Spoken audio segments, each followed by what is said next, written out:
வணக்கம். இன்றைக்கி இந்த மழை காலத்திற்கான ஒரு அப்டேட்டுங்க. அதாவது போர்வெல்லில் தண்ணி எந்த அளவுக்கு சேகாரம் ஆகிருக்கு, இந்த மழை காலத்தில் ஓட்டுனதில் எந்த அளவுக்கு மாற்றங்கள் தெரியுது அப்படிங்கிறத பற்றி இன்றைக்கி பார்க்க போகிறோங்க. இன்றைக்கி மழைகள் அப்படின்னு எடுத்துட்டிங்கன்னா இப்போ கிட்டத்தட்ட ஒரு 1 மந்த்தாகவே நமக்கு நல்ல மழை பெஞ்சிருக்கு. இந்த மழை காலங்கள் உடனே நமக்கு பூமியில் ரீசார்ஜ் ஆகிற அளவுக்கு மழையான அந்த அளவுக்கு இந்த வருஷங்க பெரிய மழை இல்லைங்க. சில இடங்களில் மட்டும்தான் நல்ல மழை சோர்ஸ் இருக்குது.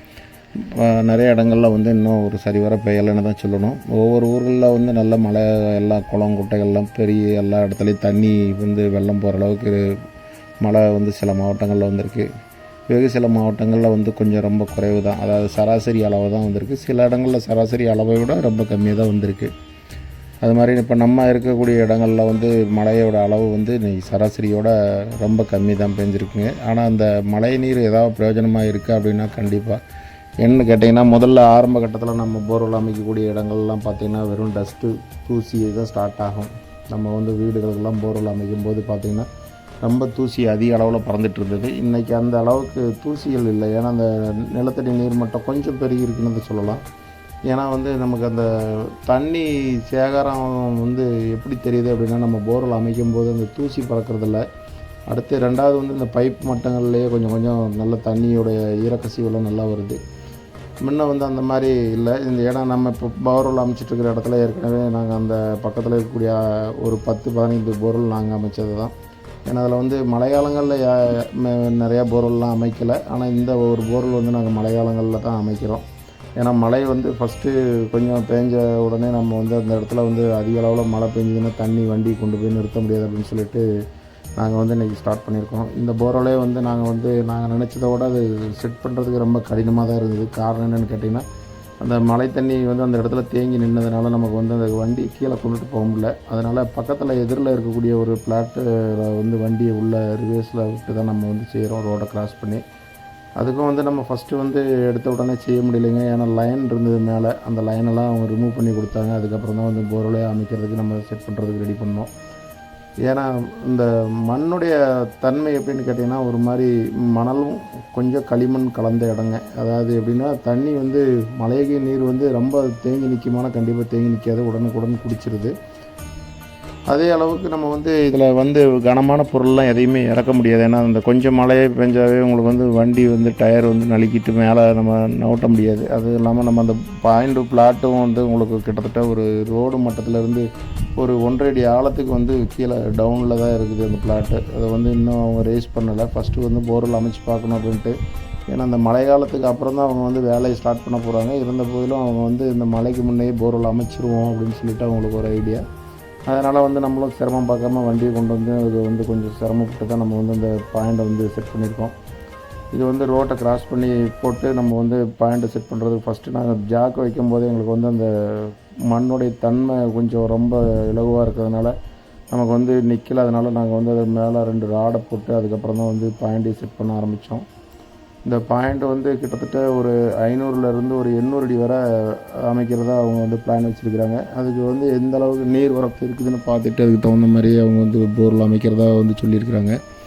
இப்போ நம்ம ஃபஸ்ட்டு ஓட்டின போர்வெல்லாம் எல்லாமே ஒரு 500 அடி 600 அடி அளவுக்கு ஓட்டியிருக்கோம். ஏன்னா இந்த ஏரியா இந்த பிளாட் போட்டிருக்கக்கூடிய இடங்களில் இந்த பிளாட்டும் இன்னும் ஒரு 2 பிளாட் மட்டும்தான் பாக்கி, மீதி எல்லாமே வீடுகள் ஆகிடுச்சு. அதனால் இதை ஃபஸ்ட்டு நம்ம வண்டி நிற்கக்கூடிய பிளாட் நாங்கள் ஏற்கனவே ஓட்டிட்டோம். அது நல்லா ட்ரை சீசனில் தான் ஓட்டணும்.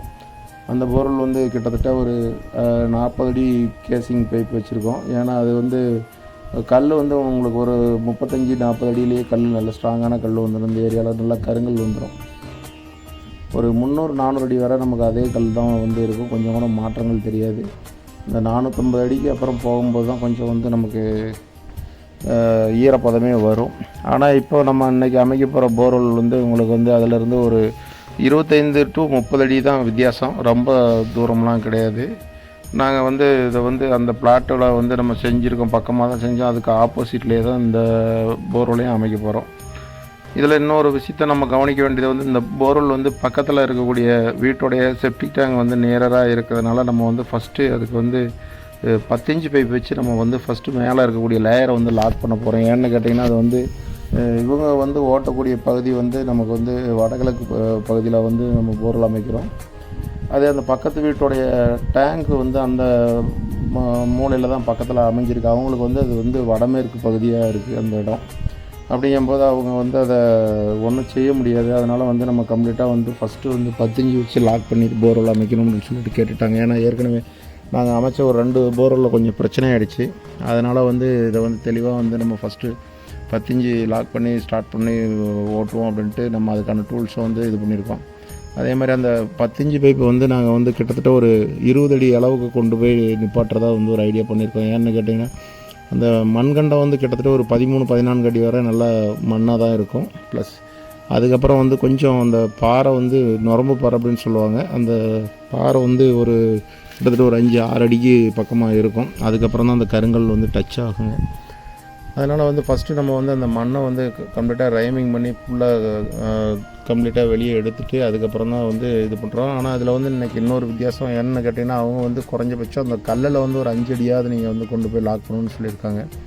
அதனால் வந்து இதுக்கு கண்டிப்பாக நம்ம வந்து வெறும் அந்த ரைமரில் மட்டுமே அது சாத்தியம் இல்லை. அதனால் கண்டிப்பாக அதுக்கு வந்து ஹேமரையும் யூஸ் பண்ண போகிறோம். அதாவது 13 இன்ச் ஹேமர் வந்து இன்றைக்கி நாங்கள் அதில் வந்து ட்ரில் பண்ண போகிறோம். ஏன்னா நம்ம வந்து 10 இன்ச் பைப் வச்சு லாக் பண்ணோம்னா குறைஞ்சபட்சம் நமக்கு ஒரு 13-14 இன்ச்சு அளவுக்கு வெட்டினா மட்டும்தான் கரெக்டாக நமக்கு சென்ட்ரல் அலைன்மெண்ட் கரெக்டாக வரும்.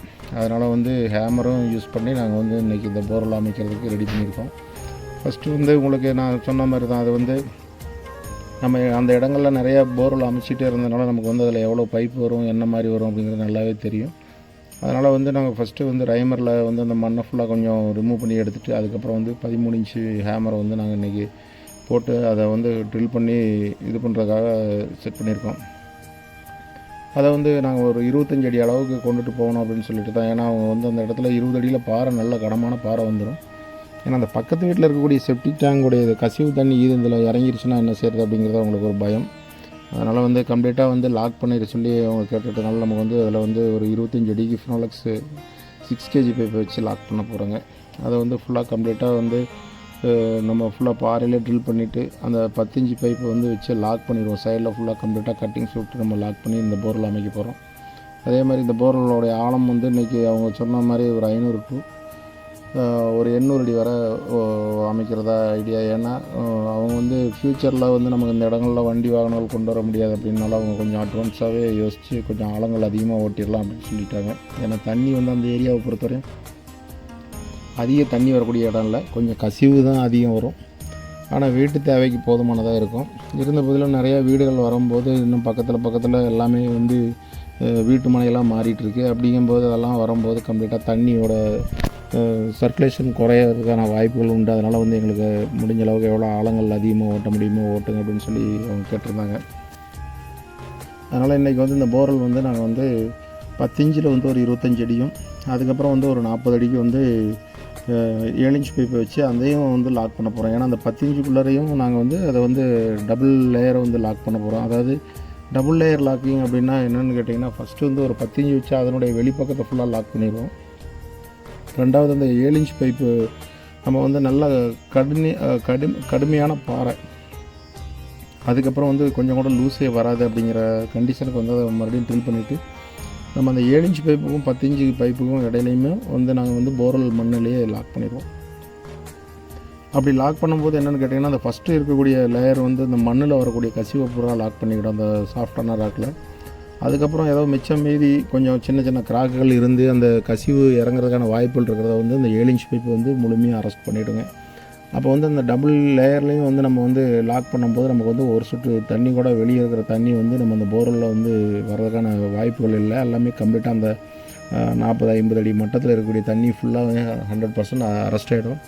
அதே மாதிரி இந்த தண்ணி வந்து கண்டாமினேட் ஆகாது. ஏன்னா பக்கத்தில் எந்த டிச்சோ இல்லை சுட்டிட்டாங்க. ஏன்னா அந்த போர்வெல் அமைக்கிற இடம் வந்து பார்த்திங்கன்னா அந்த பிளாட்டோடைய கார்னரில் தான் அமைக்கிறாங்க. ஏன்னா ஒரு 3 அடி தள்ளி தான் அமைக்கிறாங்க. ஏன்னா அந்த பிளாட்டோடைய அளவு வந்து ரொம்ப பெரிய பிளாட்லாம் இல்லை, ஒரு 30 அடி நீளம், ஒரு 35 அடி அகலம் உள்ள பிளாட்டு தான். அதனால் வந்து அவங்க இடம் வசதி கம்மியாக இருக்கனால முடிந்த அளவுக்கு ஒரு கார்னராக வந்து போர்வெல் அமைக்க சொல்லி அவங்க கேட்டிருந்தாங்க.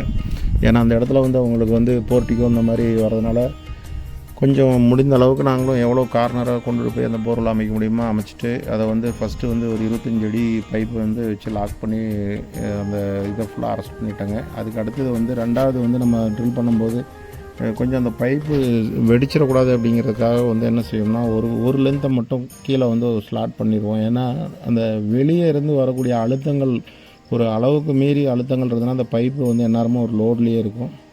நம்ம வந்து மண்ணை விட்டு தான் லாக் பண்ண போகிறோம். இருந்த போதில் அதை வந்து ஒரு சின்ன ஸ்லாட் பண்ணிட்டோம்னா ஒரு 3 லைன் வந்து நம்ம ஸ்லாட் பண்ணிட்டோம்னா அந்த பைப்பில் ஏற்படக்கூடிய அழுத்தம் வந்து குறைஞ்சிரும். அதனால் வந்து நம்ம ஸ்லாட் பண்ணி அந்த பைப்பை வந்து நீட்டாக சீட்டிங் பண்ணிவிட்டு அந்த போர்வெல்லை வந்து அமைக்க ஆரம்பித்தோம். நம்ம கிட்டத்தட்ட இந்த போர்வெல்லில் வந்து பார்த்திங்கன்னா 2 லேயரில் வந்து ஃபஸ்ட்டு ஒரு 25 அடி, அதுக்கு அடுத்தது வந்து ஒரு 7 இன்ச்சில் வந்து ஒரு 40 அடியை வந்து நம்ம ட்ரில் பண்ணியிருக்கோம். அதை நீட்டாக எப்பயும் செய்கிற மாதிரி தான் நம்ம வந்து க்ளீனாக பேஸ்ட் பண்ணிவிட்டு அதை வந்து ஸ்க்ரூ பண்ணி தான் நம்ம வந்து போர்வெல்லில் என்றைக்குமே இறக்குவோம். ஏன்னு கேட்டிங்கன்னா நம்ம வெறும் பேஸ்ட்டு மட்டும் நம்பி நம்ம அவ்வளோ வெயிட்டான பைப்பு இறக்க முடியாது. நான் 6 kg பைப்புங்கும்போது கிட்டத்தட்ட ஒரு பைப்புடைய வெயிட் வந்து ஒரு 40 kgs பக்கமாக வந்துடுங்க. அப்படிங்கும்போது நமக்கு வந்து கொஞ்சம் வெயிட் அதிகமாக இருக்கிறதுனால அந்த பேஸ்ட்டு வந்து அவ்வளோ சீக்கிரம் ட்ரை ஆகாது. அதனால் வந்து நமக்கு வந்து கொஞ்சம் லேட் ஆகும். அப்படிங்கிறதுனால வந்து ஃபுல்லாக கம்ப்ளீட்டாக ஸ்க்ரூ பண்ணிடுவோம். அப்படி ஸ்க்ரூ பண்ணுறது வந்து நமக்கு வந்து அந்த பைப் வந்து நம்ம உள்ளே இறக்கிட்டு இருக்கும்போது கலந்து விடாது. அது மாதிரி டபுள் ப்ரொடெக்ஷன் பண்ணி அதை வந்து நம்ம கம்ப்ளீட்டாக வந்து அதை லாக் பண்ணுறதுக்கு வந்து நம்ம என்ன பண்ணோம்னா அந்த கப்ளிங்கிட்டெல்லாம் வந்து பிளாஸ்டிக் பையால் வந்து ரேப் பண்ணிடுவோம். ஏன்னா அந்த ரேப் பண்ணிட்டோம்னா உங்களுக்கு அந்த மண் மேலே வச்சு லோடு பண்ணுற மண் நல்லா அழுத்தமாக பிடிச்சிக்கும். அடுத்தால வந்து அந்த சைடில் வந்து சென்ட்ரு கரெக்டாக வந்து உங்களுக்கு வந்து விலகாமல் ஒரே ஈவனாக இருக்கும். ஏன்னா 10 இன்ச் பைப்புக்குள்ளே வந்து நம்ம இறக்கும்போது உங்களுக்கு வந்து கேப்பு கண்டிப்பாக இருக்கும். அந்த கேப்பு வந்து நமக்கு சரி வர ஒரு சைடாக ஒதுங்கிடாமல் இருக்கிறதுக்காக நம்ம வந்து ஃபஸ்ட்டு பிளாஸ்டிக் வந்து கம்ப்ளீட்டாக அதை சுற்றி ரேப் பண்ணிடுவோம். அது வந்து மேக்ஸிமம் யாருமே செய்ய மாட்டாங்க. இது வந்து எங்களுடைய அனுபவத்தில் நாங்கள் தெரிஞ்சுக்கிட்ட விஷயம். சில இடங்களில் போர்வெல் பைப் வந்து ஒரு சைடை கிராஸாக போயிடுது, இந்த மாதிரி பிரச்சனைகள்லாம் இருக்குது. அப்படிங்கிறதுக்காக இது நாங்களாக எடுத்த ஒரு டெக்னிக்கு. இதை வந்து சக்ஸஸாக செஞ்சுட்டு வரோம். இப்போ நிறையா போர்வெல்லில் இந்த மெத்தட் வந்து யூஸ் பண்ணிட்டோம். இதுக்கு வந்து நம்ம அதுக்கான பெரிய செலவுகள்லாம் எதுவும் செய்கிறதில்ல. நமக்கு ஈஸியாக கிடைக்கக்கூடிய சிமெண்ட்டு, யூரியா, பிளாஸ்டிக் சாக்கு இருந்தாவே போதுமானது. அதை வந்து நம்ம என்ன செய்கிறோன்னா அந்த கப்ளர்கிட்ட வந்து ஒரு லேயரும் ஃபஸ்ட்டு ஸ்டார்டிங்கில் ஒரு லேயரும் வந்து ஃபுல்லாக ரேப் பண்ணுவோம்.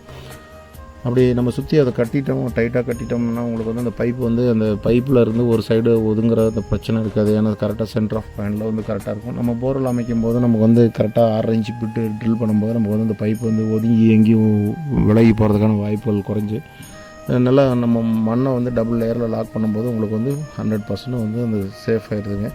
இந்த போர்வெல்லை பொறுத்தவரையும் வீடுகளுக்கு வந்து நம்ம இப்படி தான் செய்யணும். ஏன்னா நம்ம வந்து பக்கத்தில் இருக்கக்கூடிய கழிவுநீர் கால்வாயோ இல்லை செப்டிக் டேங்கோ இருந்தது அப்படின்னா கண்டிப்பாக இந்த மாதிரி ஒரு ப்ரொடெக்ஷன் பண்ணி நம்ம போர்வெல் அமைச்சோம்னா கண்டிப்பாக வந்து நமக்கு வந்து போர்வெல் சேஃபாக இருக்கும். அதே மாதிரி நமக்கு வந்து தண்ணி வந்து நாளடைவில் கண்டாமினேட் ஆகாது. நிறைய இடங்களில் அந்த தண்ணி வந்து கண்டாமினேட் ஆனதுக்கப்புறம் அதை வந்து சொல்லுவாங்க. அது மாதிரி எல்லாம் செய்யாமல் நம்ம தெளிவாக செஞ்சுருக்கோம். இன்றைக்கி போர்வெல் அமைச்சதில் வந்து நல்ல ஈல்டு இல்லைனாலும் நல்ல ஈரமண்ணாக தான் வந்தது. நமக்கு தூசி கொஞ்சம் கூட வரல. ஏன்னா அந்த மழை காலத்துக்கு அப்புறம் நம்ம அந்த போர்வெல் அமைக்கிறோம். அப்படிங்கும்போது நமக்கு வந்து கொஞ்சம் கூட தூசி வரல.